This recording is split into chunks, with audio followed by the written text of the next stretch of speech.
Thank you DSF for organizing this, and thank you all of you for joining us on this cool breezy evening. This is an act of defiance. These buildings belong to us. These rooms belong to us. We pay for that through our taxes. And we are not allowed to use the rooms where we can comfortably have a talk. And yet, at every single event that different student groups in this university organize, there are hundreds of students sitting in what feels like an idli steamer. And you are here, and I congratulate you. I'm so proud of JNU for standing up to this authoritarian, fascist Vice Chancellor. Thank you, Mahalakshmi and Santana. They have actually outlined, I think they've given us a very clear picture of how to think about citizenship and women. But I'm going to step aside from that a little, and I'm able to do that because they've already said all the positive things about citizenship. So I have a particular take on citizenship, and some of you who have attended my classes will be like, oh no, she's going to say all that again. Too bad, you shouldn't have been here. So first of all, I think I would like to think about citizenship as something that emerges, as a concept that emerges in order to exclude people. We have to remember that citizenship, so while agreeing with everything that Mahalakshmi and Santana had said, this is like section 3 of a paper in a sense, right? So this is not in contradiction to what they're saying, it's running parallel to what they're saying, that we have to remember that citizenship emerges along with nation states. The idea of citizenship emerges along with nation states, and while it uses the language of empowerment and inclusivity, what it's actually doing is telling us who is not a citizen. Because the whole point of the citizen, the whole point of having the rights of the citizen is that there are other people who do not have those rights. So this idea of Vasudhaiva Kutumbakam, which is misused a lot under the current regime, but it's a very old phrase and very beautiful phrase, which means the entire world is one family. But that is not citizenship. That is not citizenship, unless you think of family as the patriarchal, heterosexual, authoritarian family, which it also is, and I will come to that. So citizenship is meant to produce a space where some people have access to all the rights and others don't. So the citizenship is like this bright light which casts a shadow. And in the shadow are the migrant and the refugee. So we know from the work of Hannah Arendt has written an essay called We Refugees, where she talks about the fact that the refugee is the other side of the nation state. Because there have been empires prior to nation states which have been multi-ethnic, multi-everything. But when the nation states come into being, one of the key ideas that the nation state promotes, all nation states, starting from 18th century Europe and all the way down to the global south and so on, the idea of the nation state is that there is the mythology that is produced of one history, one unbroken history that goes back thousands of years, one culture that we all supposedly share from the past. And you see this in accounts in a sense of positive accounts of citizenship, like inclusive ideas of citizenship also claim this kind of long history of shared values and cultures, etc. And you also see this in very ethnocentric kinds of nationalisms, obviously, which says that some of us share a history, others are outsiders. But even those who say all of us share a history, you have to have that shared history. So there's a shared past. Citizenship talks about a shared past. Now let's look at the refugee. How is the refugee produced? The refugee is produced when nation states shut down their borders. Nation states don't just form. they form and they create barbed wire borders with other states. When those barbed wire borders are formed, if you don't share the history that these nation states are claiming, then you are the target of ethnic cleansing. So refugees are produced by the dark side of citizenship. The refugees are the dark side of citizenship, and refugees are produced by modern nation states. So there's that, there are the refugees. And then who are of course criminalized, marginalized, all of that. I'll come back to the idea of refugees in a minute, but I want to also talk about the other figure, the migrant. So migration is a pattern of human life ever since the first human being stood up and walked out of Africa. All right, I'm talking of millennia ago, when human beings spread out from Africa. You know that is the source of all of us. Ever since then, migration has been the way in which human beings have lived. They've migrated across water, they've migrated across land. Sometimes it's violent and conquest, sometimes it's trade, sometimes you are picked up and taken as indentured labor. There are multiple ways in which migration takes place. And migrants also are potential criminals, because they do not. So James Scott has a book in which he talks about people who run from the state. Because what the state does is it offers you citizenship if you will be fully legible to it, if you will stay and perform whatever, taxation basically, perform what the state requires from you. If you do all that, so if you don't do that, you are potentially a criminal. So if you look at nomadic tribes in India, you know this category of denotified tribes. What are they denotified from? From being considered to be criminals. From birth.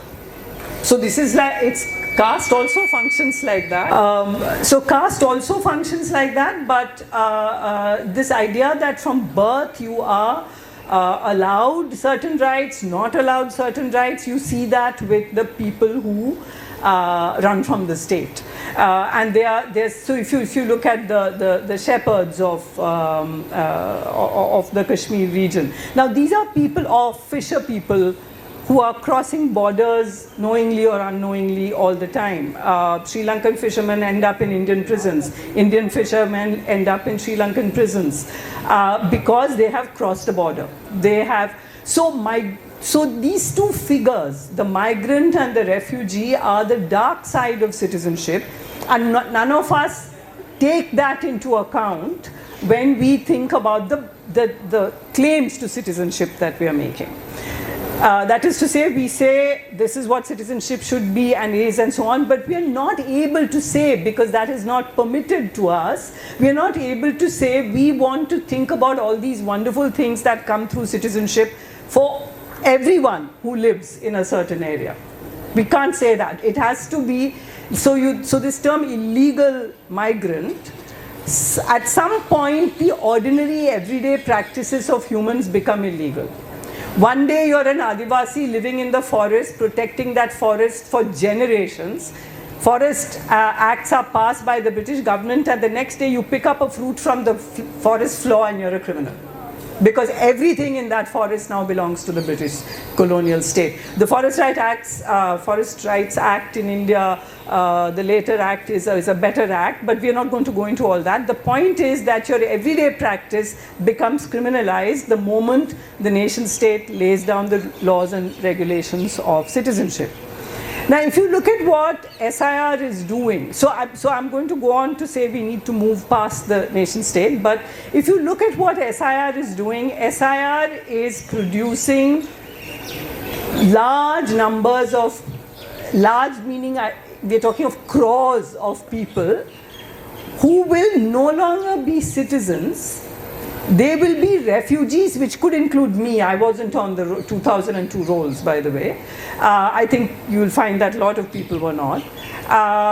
So what happens is that we are refugees. We will be refugees in our own land because the state is now establishing a very narrow sphere of citizenship as part of a larger project of ending democracy in India. It started off with small things. Now in contrast, it seems so small. They fiddled around with EVMs. One EVM here, one EVM there. Starting from 2019, no election has been fair in India. Not one. Not one. EVMs have been manipulated. The figures that come out of the Election Commission of India have been manipulated. Now, by now, you just set them on fire. 4,000 EVMs set on fire in Bengal. Now it's as obvious as that. Having done, so these are all parts of the project of the RSS to end elections in India. And or to carry out an election which is a complete farce, which is pretty much how it's functioning now. But the whole purpose of SIR is to remove various sections of people. So there have been many public hearings by now. There's enough information that the Supreme Court had.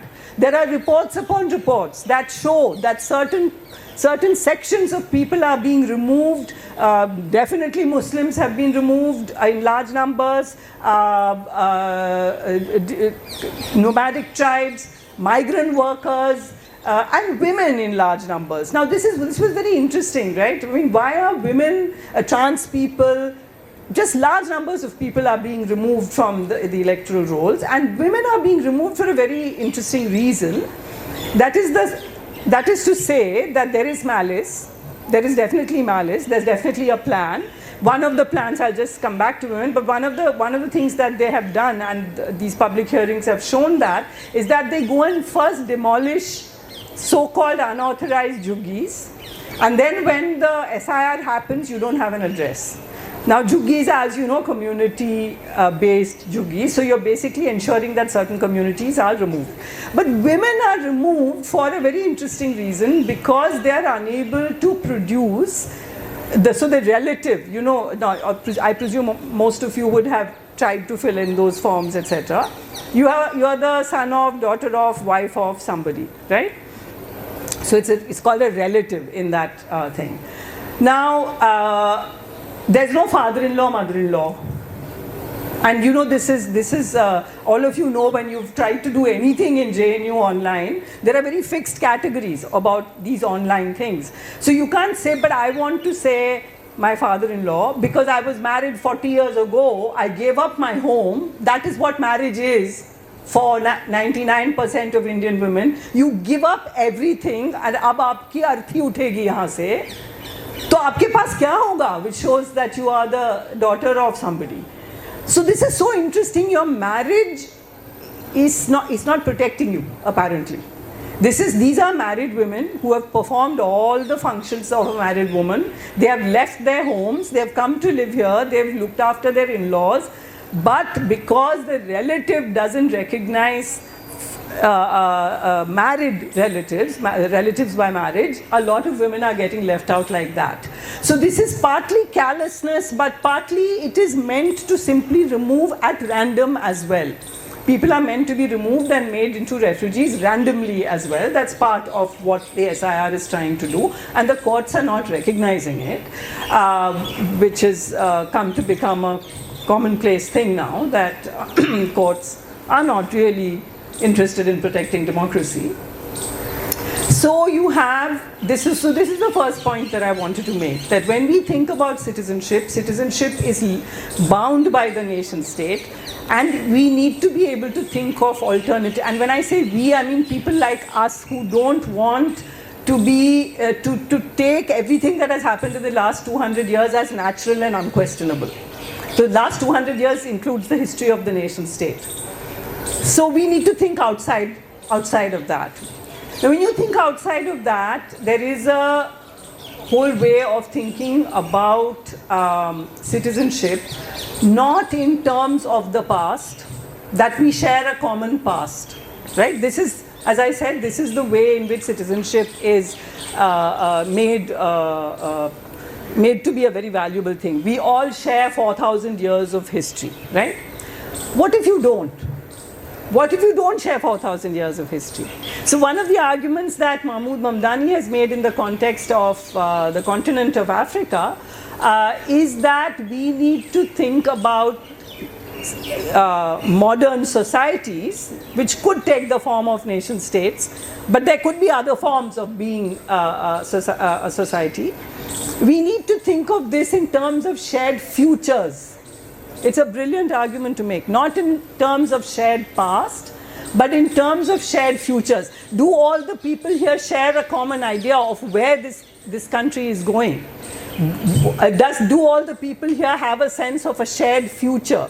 So if you look at, although now South Africa is unfortunately riven by nativism and xenophobia and attacks on immigrants, and all of that is happening in South Africa, unfortunately. But South African Constitution says South Africa belongs to all those who live in it. That's it. Not all those who have shared 3,000 years of history, no. All those who live in it. Now imagine how radical this idea is.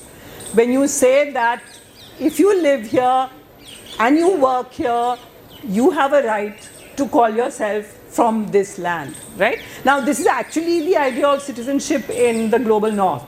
All the NRIs who go there and then fund RSS from there are all actually becoming citizens by virtue of the labor that they perform, not by birth, because they were born here, most of them. This section is born here. So the idea that citizenship should be based on the place of labor, not birth, it's a much more expansive idea. It also is built on a future. So I remember, and I interpret Rahat Indori's very famous words, "Sabhi ka khoon shamil hai is mitti mein, kisi ke baap ka Hindustan thodi hai." But when he says "Sabhi ka khoon shamil hai is mitti mein," he's actually, I think, talking of shahadat and those who gave their lives for the nation. But I read it as khoon pasina. "Sabhi ka khoon pasina shamil hai is mitti mein." That is the sweat of our labor is here. So we deserve to live here because we work here, we make this land what it is. And those people could have come from anywhere. I don't have any, do you really have anything against a Bangladeshi or a Nepalese living here, working here, building this space? Is that really such a terrible country to have? It's not. It's a beautiful country to have. So the idea of citizenship as based on an idea of the future and based on the idea of birth. Why rather than based on the idea of birth? Now, as feminists, we need to be particularly suspicious of this idea of birth. I said I would come back to this. Because it's not just birth to anybody. It is birth in a heterosexual, endogamous family unit, and a patriarchal family unit. You have to be born into that family because you have to show your fathers and mothers' names in various, Santana was talking about it for Assam, but it's even here, my name is not on the 2002 list. I had to find my parents' name on that list, which my sister was able to find for me. You all know how ridiculous that whole, to find these names and to find your parents' names on those lists, because the spellings are all off.